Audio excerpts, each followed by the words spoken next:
लेकिन इसका दूसरा अर्थ ये भी होता है मुनि श्रेष्ठ न अतिक्रांतम, अर्थात जो गौतम ऋषि थे उन्होंने कुछ भी अतिक्रमण नहीं किया, सब व्यवहार अच्छे से ही किया उन्होंने। या फिर शतानंद के लिए संबोधन करेंगे तब कहेंगे हे मुनि श्रेष्ठ, मया यत कर्तव्यम कृतम, मेरा जो कर्तव्य था वो मैंने किया। मेरा कर्तव्य क्या था? मेरा कर्तव्य था श्री राम को अहल्या तक पहुंचाना, और उसके बाद उन्होंने अपना कर्तव्य पालन किया, गौतम ने भी और अहल्या ने भी। तो न अतिक्रांतम, ना तो मैंने कोई अतिक्रमण किया। अतिक्रमण वो होता है ना अपने कर्तव्य से आगे बढ़ जाना। मुझे जो करना चाहिए था वही मैंने किया है, कोई अतिक्रमण नहीं किया। और वहां से आपके जो पिता हैं उन्होंने भी कोई अतिक्रमण नहीं किया, उनको जो करना चाहिए था स्वागत सत्कार आदि वो सब उन्होंने भी किया। नातिक्रांतम मुनि श्रेष्ठ यत् कर्तव्यम मया कृतम, मुझे जो करना चाहिए था वो मैंने किया। संगता मुनि ना पत्नी, और जो आपके पिता हैं मुनि, गौतम मुनि, उनके साथ उनकी पत्नी संगता, अब मिल गई है उनकी पत्नी उनको, माने उन दोनों में अभी जो नाराजगी थी वो समाप्त हो गई और वो दोनों प्रसन्न हो गए हैं, वो उनके साथ ठीक से व्यवहार करने लगे हैं।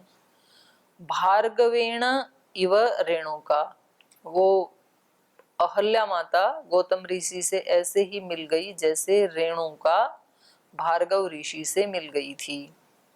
इनकी भी कोई कहानी होगी, बिछुड़ गई होंगी। रेणुका इनकी पत्नी है, तो जैसे वो उनसे मिल गई थी ऐसे ही अहल्या भी अपने पति गौतम से मिल गई हैं। तच्छ्रुत्वा वचनं तस्य विश्वामित्रस्य धीमतः शतानंदो महातेजा रामं वचनम अब्रवीत। तो ऐसा सुन करके उनको बहुत खुशी मिली होगी, रिलैक्स हो गए होंगे कि इतना बड़ा एक भार था सर के ऊपर और अब सब कुछ ठीक हो गया है। तच्छ्रुत्वा वचनं तस्य विश्वामित्रस्य, तस्य विश्वामित्रस्य धीमतः तत् वचनं श्रुत्वा, उस विद्वान विश्वामित्र के उन वचनों को सुन करके महातेजा शतानंद, महान तेजस्वी शतानंद, रामम वचनम अब्रवीत, फिर वो राम से इस प्रकार कहने लगे। स्वागतम ते नरश्रेष्ठ दृष्ट्या प्राप्तोऽसि राघव, विश्वामित्रं पुरस्कृत्य महर्षिम अपराजितम। तो कहा हे नरश्रेष्ठ, ते स्वागतम, हम आपका स्वागत करते हैं। नरों में आप सबसे श्रेष्ठ हैं, ऐसे नर श्रेष्ठ हम आपका स्वागत करते हैं, क्योंकि अपराजितम महर्षिम दृष्ट्या विश्वामित्रम पुरस्कृत्य राघवः दिष्ट्या प्राप्तोऽसि, क्योंकि आपको दिशा मिल गई है। किससे दिशा मिली आपको? दिष्ट्या प्राप्तोऽसि राघव, हे राघव आपको दिशा मिल गई है जीवन की। किससे मिली? क्योंकि आपने अपने जीवन में विश्वामित्रम महर्षिम अपराजितम पुरस्कृत्य, इनको अपना पुरोधा बना करके, इनको आगे रख करके, जो आप इनको अपना गुरु बना करके जीवन में आगे बढ़ रहे हैं, तो इससे आपको जीवन की एक दिशा मिल गई है, तो मैं आपका स्वागत करता हूं। ये कैसे महर्षि हैं, गुरु कैसे हैं? अपराजित, जिनको कोई जीत नहीं सकता। तो ऐसे महान गुरु को, समर्थ गुरु को पाकर के भी तो व्यक्ति का एक बहुत बड़ा काम सिद्ध हो जाता है ना। जिनको कोई ऐसा गुरु मिल जाए जो जीवन में कभी पराजित नहीं होता है, जो समर्थ गुरु है, जो संकल्प लेता है वो अपने सब सिद्ध कर लेता है, तो ऐसे व्यक्ति से, ऐसे गुरु से यदि हमारा संबंध जुड़ जाता है तो आधी यात्रा तो खत्म। क्योंकि फिर आगे वो जैसे जैसे ले जाएगा वैसे व्यक्ति, वो जब वो स्वयं इतनी महानता को प्राप्त हुआ है तो अपने शिष्यों को भी तो उधर ही लेके जाएगा ना, अधोगति में तो लेके नहीं जाएगा। तो जीवन में क्या उत्कृष्टता हो सकती है किसके लिए, तो बताएगा। तो इसलिए ये कह रहे हैं कि यद्यपि आप बड़े महामानव हैं, आपका स्वागत है, लेकिन फिर भी आपने अपराजितम महर्षिम विश्वामित्रम पुरस्कृत्य दिष्ट्या प्राप्तोऽसि राघवः नरश्रेष्ठः ते स्वागतम, आपने अपने जीवन में ऐसे अपराजित महर्षि विश्वामित्र को आगे करके दिष्टया प्राप्तोऽसि, जो दिशा आपने पाई है, जो दृष्टि आपने पाई है, तो उससे हे नरश्रेष्ठ, हे राघव, स्वागतम ते, आपका स्वागत है। सब जगह आप स्वागत को ही प्राप्त करेंगे, सम्मान को ही प्राप्त करेंगे, ये बहुत बड़ा आपका सौभाग्य है। अचिंत्य कर्मा तपसा ब्रह्मर्षि अमित प्रभ विश्वामित्र महातेजो वेदम मेनम परमाम गतिम। अचिंत्य कर्मा तपसा ब्रह्मर्षि अमित प्रभ, क्योंकि ये कैसे हैं? तपसा अचिंत्य कर्मा, इनका तप इतना है कि इनके कर्मों के बारे में कोई चिंतन नहीं कर सकता है। अचिंत्य कर्मा, इतने बड़े बड़े कर्म इन्होंने किए हैं कि सामान्य व्यक्ति की बुद्धि चकराने लगती है कि ये व्यक्ति इतने काम कर कैसे लेता है। तो जो तपस्वी गुरु होते हैं या ऋषि होते हैं, तो वास्तव में ही उनके कर्म विराट होते हैं, और एक कर्म नहीं होता है, पता नहीं कितनी तरह के कर्म वो करते हैं।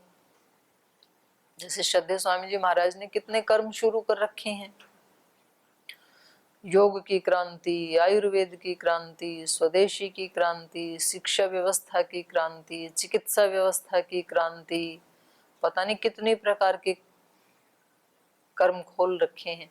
उतने 24 घंटे तो हैं सबके पास, तो हमारे से तो हमारा सिलेबस भी नहीं पढ़ा जाता है, अपने दिनचर्या और सिलेबस, और वो इसी समय में इतना सारा तो योग कर लेते हैं। हम तो 1 घंटा योग करते हैं, वो 2.5 घंटा करते हैं, 2.5 घंटा नहीं 5 घंटा।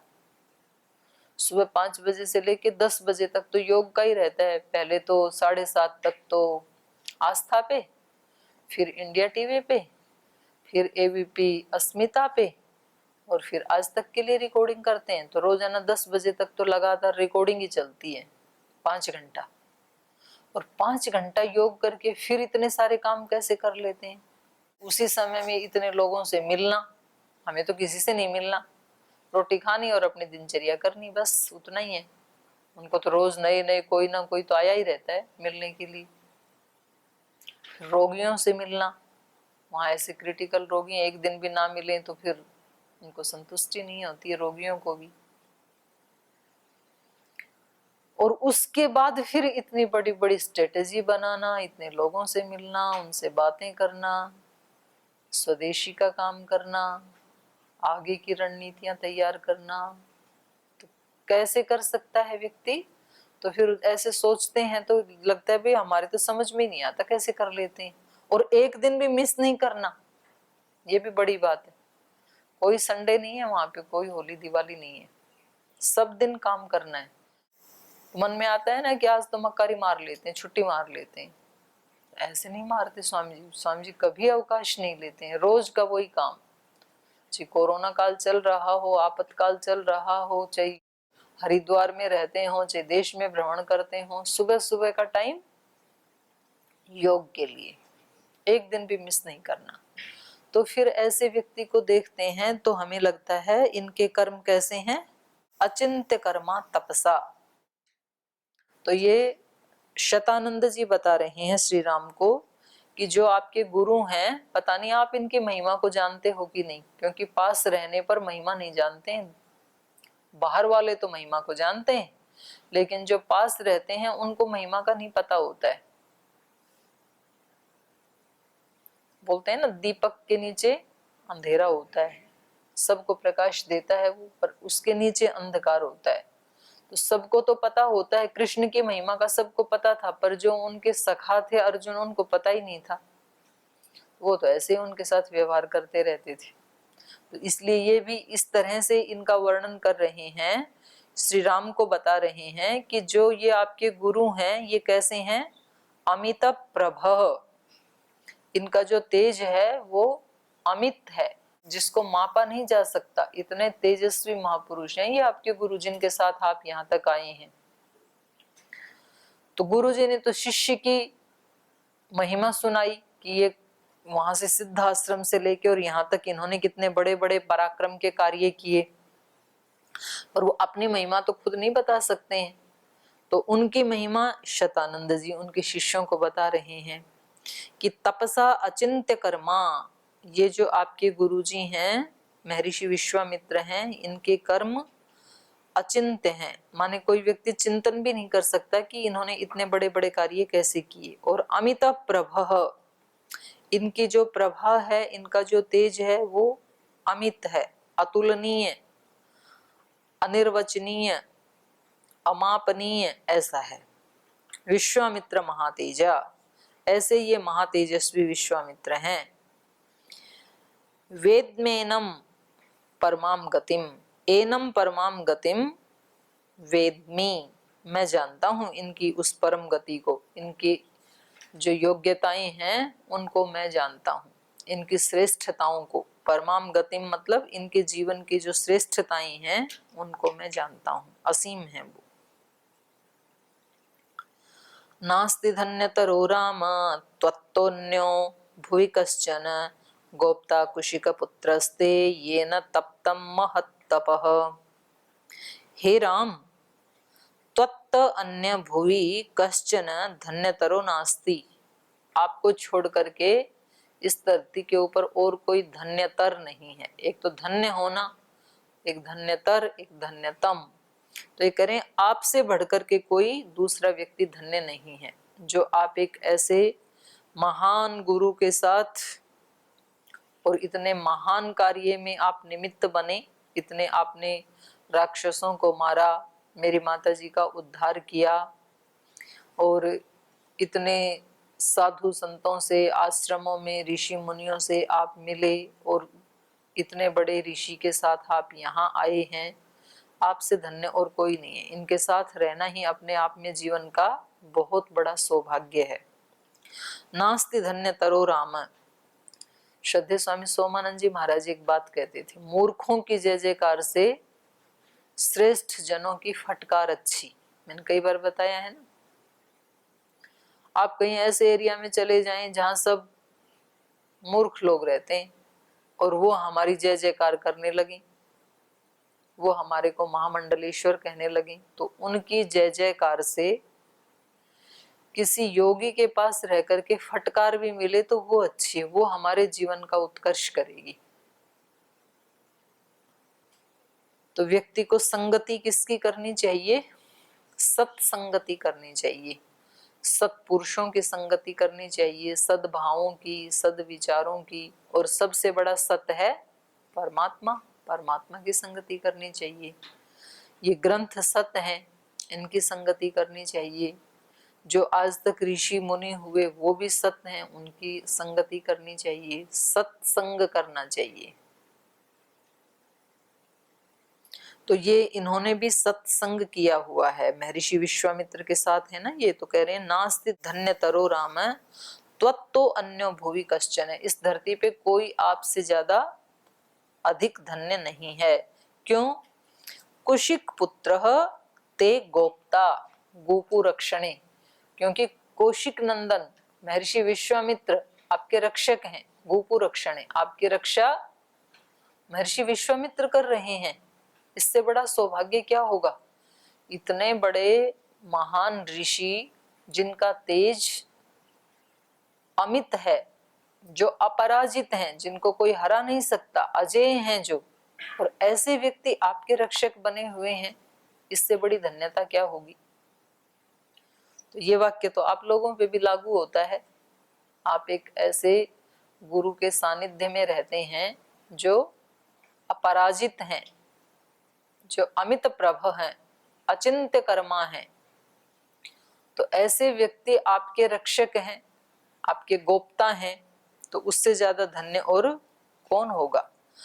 गोप्ता कुशिक पुत्रस्ते येन तप्तम महत्तप, जिन्होंने महान तप किया है, और ऐसे महान तप करके जिन्होंने अमित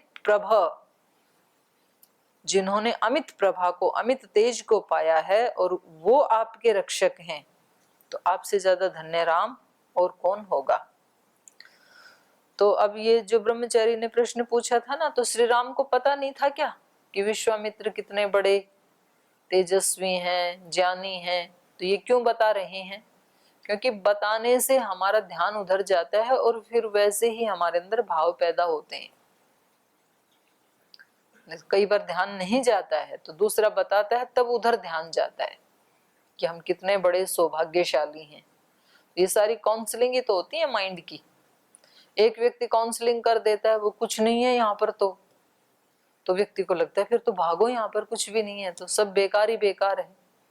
एक व्यक्ति काउंसलिंग कर देता है कि तेरा सौभाग्य है, यहाँ तेरे को कितने भी कष्ट भी मिले तो हिलना मत यहाँ से, तो व्यक्ति को लगता है कि ठीक है बिल्कुल हिलूंगा नहीं यहाँ से, कितना भी कष्ट भी क्यों ना आ जाए।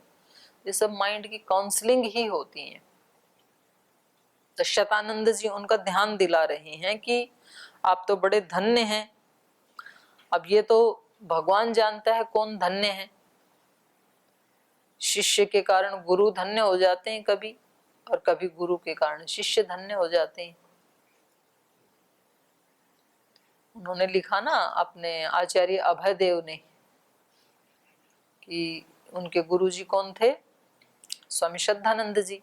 स्वामी श्रद्धानंद जी ने अपने शिष्य के लिए ये शब्द कहे, कल्याण मार्ग के पथिक जो पुस्तक है उसमें, कि उन शिष्यों का जीवन धन्य है जिनके जीवन से उनके गुरुजी भी कुछ अंश में कुछ सीख सकें। ऐसे शिष्य बने कि उनके जीवन के कुछ अंश में, सारा तो शिष्य नहीं सिखाएंगे, शिष्य तो शिष्य हैं, गुरु गुरु ही हैं, पर उनके जीवन में कोई अंश ऐसा होता है कि उससे गुरुजी भी शिक्षा ले सके। उन शिष्यों का जीवन धन्य है, किसी एक फील्ड में वो इतना तप करें। आगे कहा, श्रूयताम चाभिधास्यामि कौशिकस्य महात्मना यथा बलम यथा तत्वम तन्मे निगदतः शृणुः।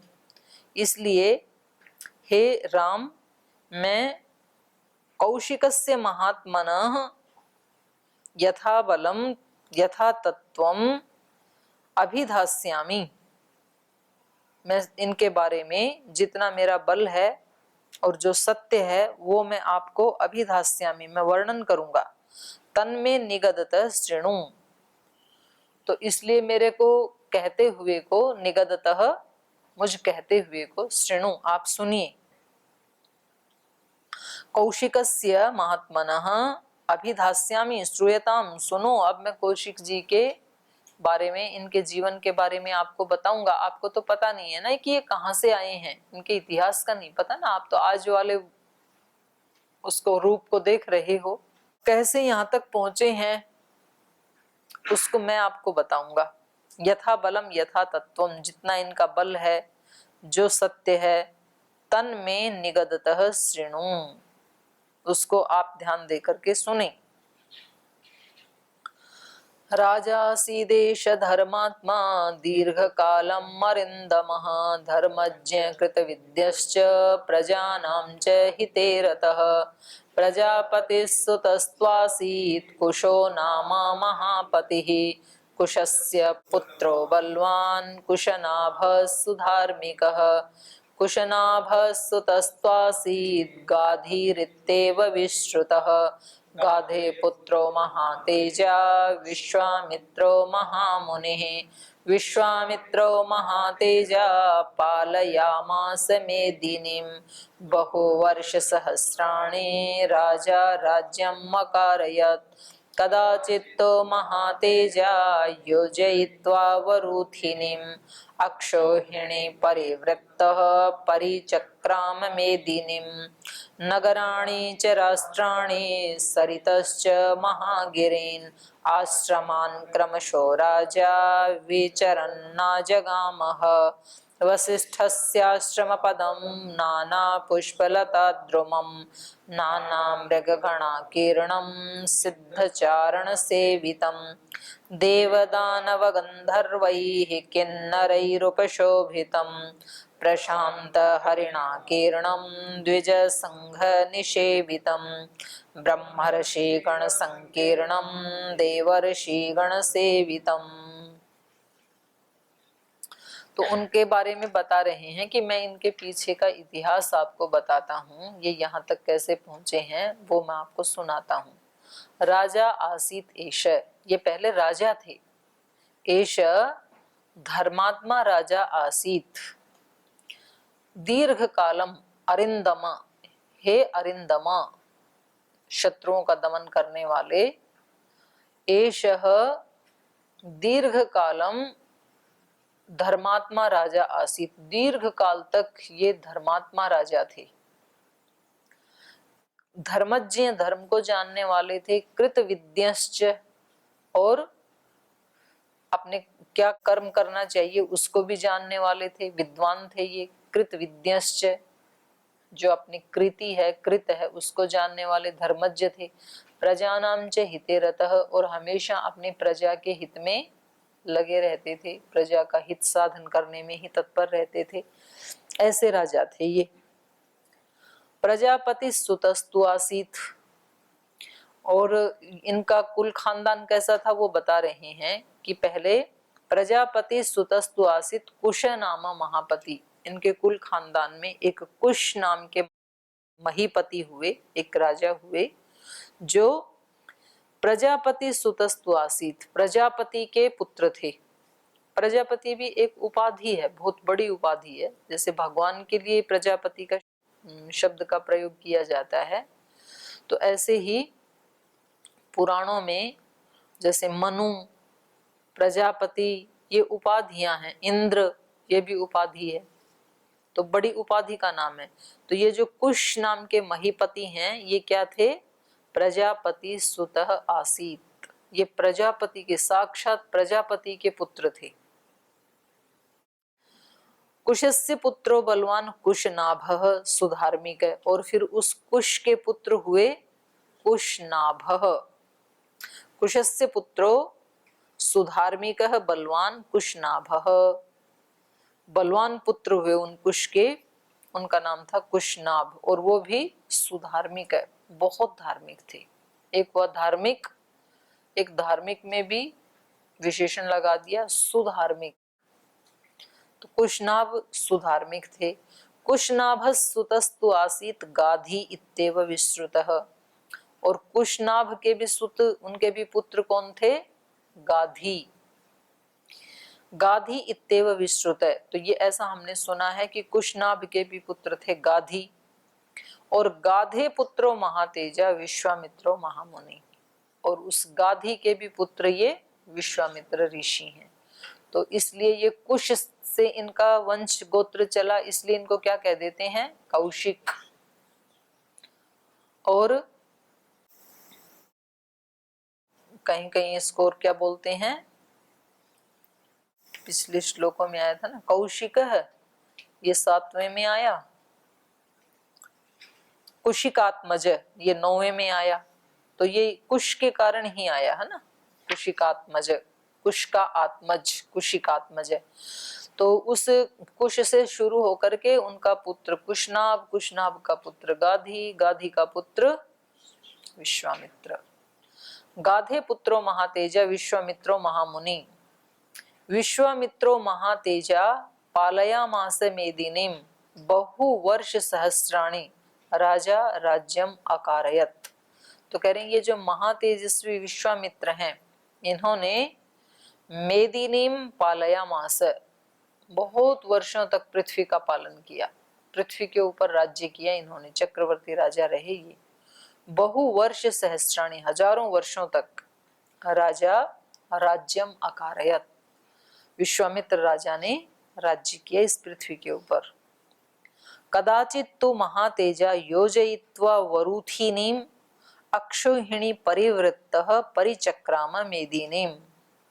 तो कह रहे हैं कदाचित तू, एक बार ऐसा हुआ कि महातेजा वरूथिनीम योजयित्वा, एक बार ऐसा हुआ कि इस महातेजस्वी राजा ने, महातेजा वरूथिनीम योजित्वा, सेना को एकत्रित करके, उसको जोड़ करके, अक्षोहिणी, अक्षोहिणी सेना को जोड़ करके, इकट्ठा करके, मेदिनीम परिवृत्त परिचक्राम, पृथ्वी के चारों तरफ एक चक्कर लगाने का विचार किया इन्होंने। पूरी सेना लेकर के, रथ आदि लेकर के धरती का एक राउंड लगाऊंगा, ऐसा इन्होंने सोचा। तो ये परिचक्राम, विचरने लगे, भ्रमण करने लगे। नगराणी च राष्ट्राणी सरितश्च महागिरीन एक नगर से दूसरे नगर को, एक राष्ट्र से दूसरे राष्ट्र को माने दूसरे देश को, और नदियां कहीं आई, कहीं पर्वत आई, ऐसी यात्रा शुरू हुई। आश्रमान क्रमशः राजा विचरन ना जगामह, और जंगलों में जब जाते थे तो एक आश्रम से दूसरे आश्रम में, एक नगर से दूसरे नगर में, इस तरह से ये विचरण कर रहे थे।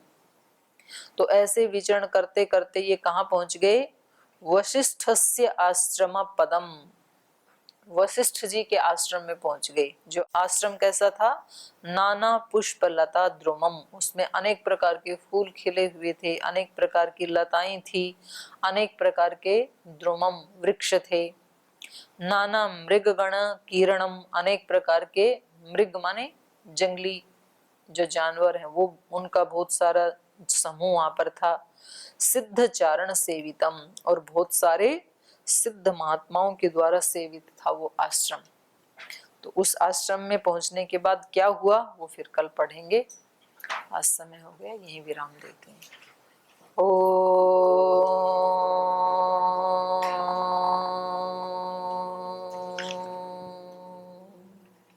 शांति शांति शांति। श्री गुरुभ्यो नमः। हे हृदयेश्वर, हे सर्वेश्वर, हे प्राणेश्वर, हे परमेश्वर, हे हृदयेश्वर, हे सर्वेश्वर, हे प्राणेश्वर, हे परमेश्वर, हे समर्थ, हे करुणा सिंधु, हे समर्थ, हे करुणा सिंधु, विनती ये स्वीकार करो, विनती ये स्वीकार करो। भूल दिखा कर उसे मिटा कर, भूल दिखा कर उसे मिटा कर, अपना प्रेम प्रदान करो, अपना प्रेम प्रदान करो। पीर हरो हरि, पीर हरो, पीर हरो हरि, पीर हरो, पीर हरो हरि, पीर हरो, पीर हरो हरि, पीर हरो। हे हृदयेश्वर, हे सर्वेश्वर, हे प्राणेश्वर, हे परमेश्वर, हे प्राणेश्वर, हे परमेश्वर, हे प्राणेश्वर, हे परमेश्वर। ओम श्री गुरुभ्यो नमः।